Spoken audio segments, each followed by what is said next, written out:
Okay, another hour has now gone past, and we're now at -20 on the right hand side and -16, and it changes between 16 and 17 degrees on the left hand side.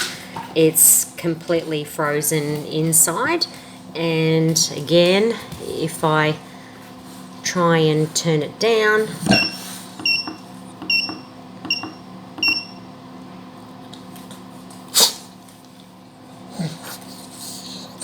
it just goes back up to the same. So, and then if I go up,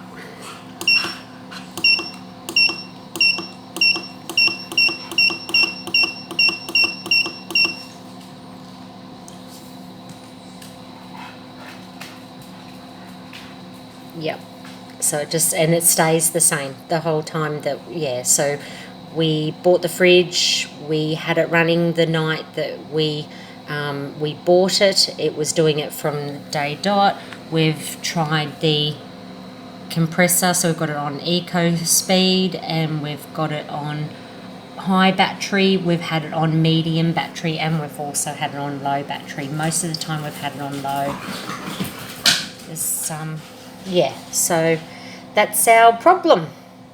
Thank you for taking the time.